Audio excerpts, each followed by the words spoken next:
Christ. We love you in the name of Jesus Christ, and we love your souls. For the love of God, please! They will never, never, Never. never, never, never, Never. never, ever stop.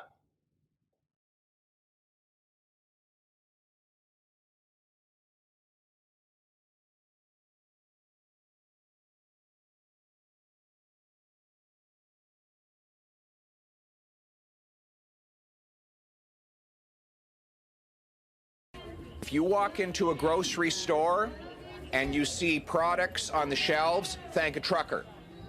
If you walk into a grocery store and you see empty shelves, thank Justin Trudeau. His policy of vaccine vendetta against our hardworking truckers is going to drive up the cost for our people, drive people out of work, and leave us with empty shelves.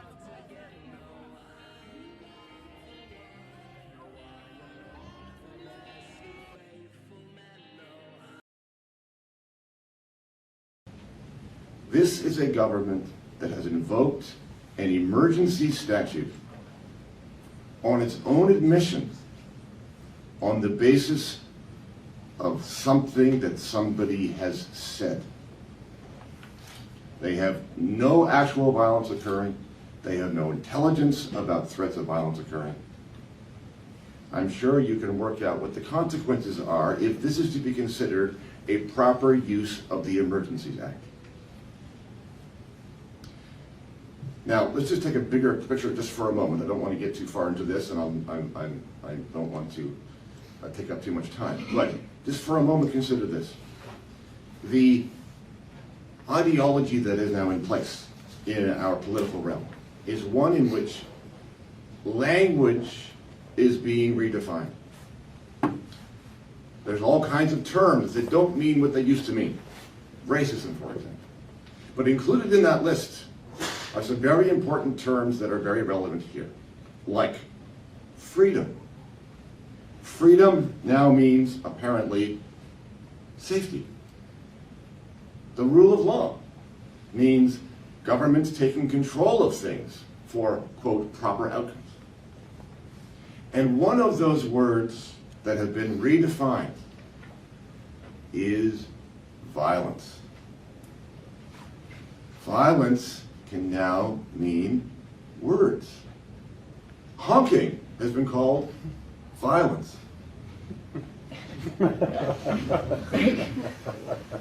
And they now are taking that literally. They have said they're proceeding against violence, and what do they have? They have words. They have rhetoric. They have an expression of a political position. And it is that rhetoric, it is that political position that they are afraid of. And that constitutes the emergency. And in a way, you know, it does. It does constitute an emergency for them. Not within the meaning of the Emergencies Act. That does not meet that threshold. But in political terms, you can kind of see how this might be seen by them as an emergency. So I'll leave you with this thought. If this invocation of the Emergencies Act is valid, then governments have the power to declare emergencies and crush any peaceful protest, any dissent that threatens their political fortunes and ideology. And that's not the kind of country we want to live in. Thank you. There's something that needs to be said about being broke when you're down to condiments and you know when you're gonna get a problem.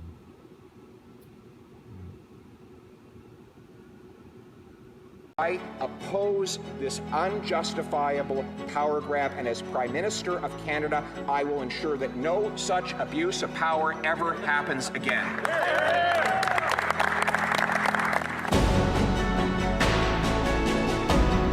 The Honourable Member for Regina Louvain. The Minister doesn't get it. Canadians just don't trust him and his government. We have a historic vote this evening.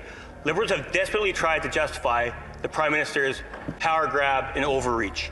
We see the leader of the NDP bending over backwards to prop up the most corrupt government in Canadian history. To the Prime Minister, on top of the cost of... Let me just... the word of corrupt is something that we maybe can rephrase that a little bit. The Honourable Member for Regina Louvain. Scandals. We've seen an NDP leader back up a scandalous government we've seen throughout the history of our country. To the Prime Minister, on top of the cost of our freedom in his new Liberal emergency state, when will we see the celebration of the Liberals' official coalition with the NDP with the swearing in of a minister? Perhaps next week. The Honourable Minister. Well, Mr. Speaker, what we have seen is in another reversal, a party which once tried to characterize itself as a party of law and order have now abandoned all pretext of supporting law and order in this country. Mr. Speaker, when we've heard unequivocally from the Canadian Chiefs of Police, from the Ontario Chiefs of Police, from the police rank and file, from the police commanders who are restoring peace and order to our city, who said these measures were necessary and appropriate. Frankly, Mr. Speaker, we're used to the flip-flops, but this one's extraordinary.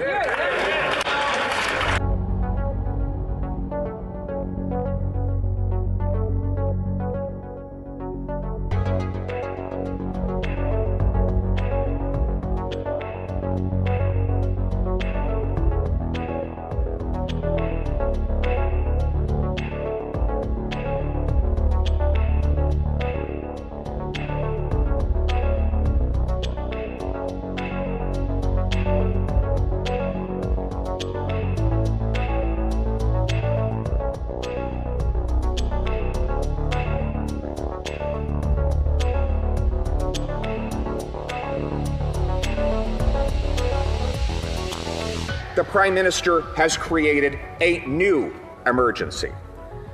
What is his motivation? Of course, it is to divide and conquer.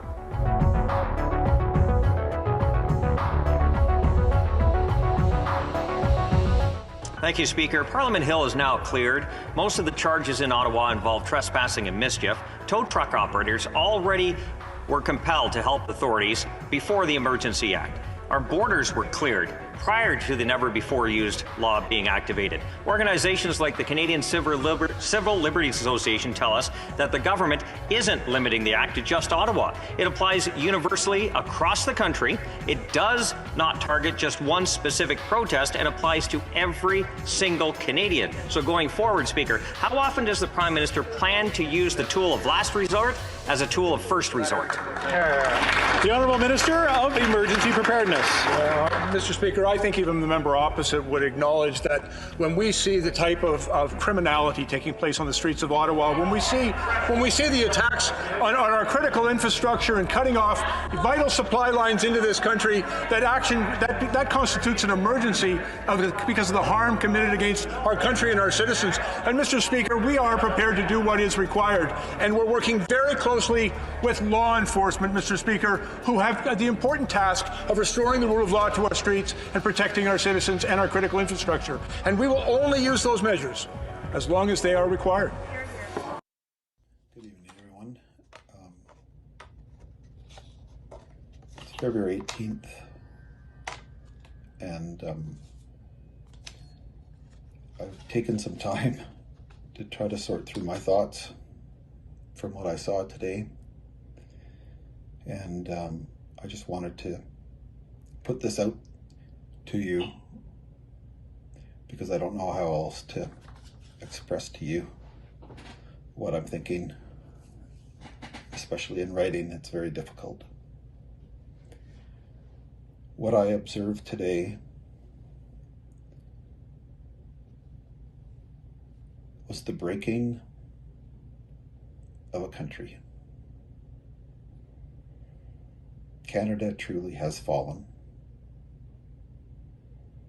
We have a fascist dictator, leader,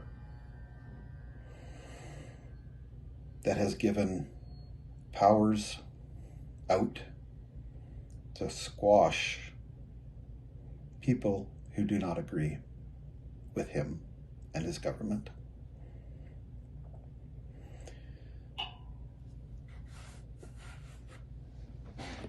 The people doing his bidding are the very people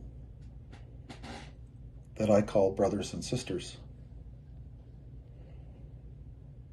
I did your job for 24 years, up until last December, on the street.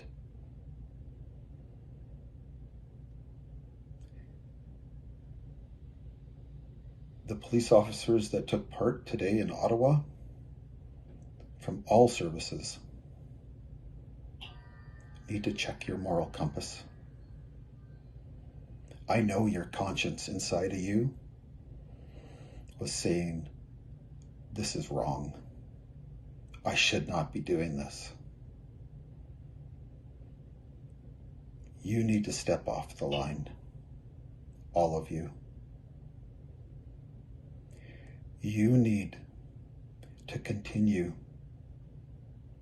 to be that person that stands up and protects the Canadian citizens. Those protesters in Ottawa were peaceful. They were loving. They were those folks that are your neighbors. You want to know why I know that? I was there. I was a peaceful protester. I spoke on that stage. I walked around for hours, both during the day and at night. What Trudeau has said and the lying mainstream media is all untrue. You were acting on lies. Your leadership is acting on lies. They are not upholding their oath to the people of Canada. I'm appealing to you as a police officer to not partake in what you know is wrong and unlawful. You are hurting other Canadians, your neighbors, the same people that live in your communities, the same people that you see at hockey games when you take your children, at the gymnastics club when your little girl is doing gymnastics, the people you see at a coffee shop when you're out of uniform or in uniform. Those are the people that you perpetrated that horrific action upon today. I saw horses trampling on people that were standing there. I saw people kneed in the ribs and kicked, butt stroked with your tear gas gun. I saw all that. Wintervention time. Who says you can't enjoy the great outdoors all year long? Now is the perfect time to hit the slopes. So visit novascotia.com and take back your winter. This is the Bunny Hill, right? Uh-oh. And from one cop to another, what you did was wrong. If you were one of those police officers, you should not be. And for all those other police officers standing around, it's time to step off that line. It's time to stand up for who you are. A law-abiding person. Someone who upholds the law.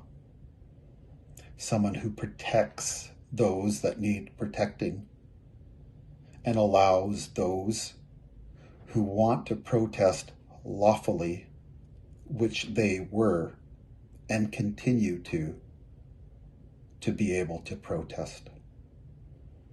You were supposed to facilitate that. But your leaders and the leader of this country have made you into a strong arm of the government. This country has a major wound because of these actions today. One that I don't know will heal. I was proud to be a police officer for 24 years. Today, my badge is tarnished because of the actions of some of you. The rest of you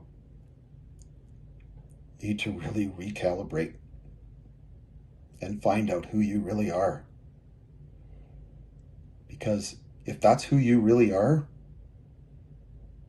I don't want you to be my police officer in my community. I'm appealing to you guys, the ones in Ottawa especially, from all over, all services. There's not just Ottawa Police Service, it comes even from Calgary, where I served for 24 years.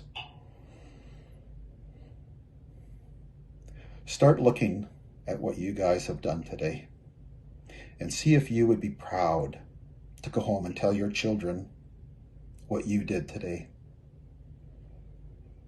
That this was a defining factor in your career, that you made a difference, and that your wife or your significant other or husband or mother and father would be proud of you for fulfilling your duty today. If you can't answer that question, then you need to stop doing it.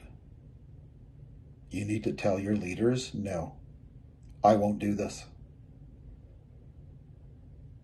If it costs you your job, so be it. But here's the thing, it might cost you your job anyway. From the actions I saw, horrific. Please do not continue with what I saw today.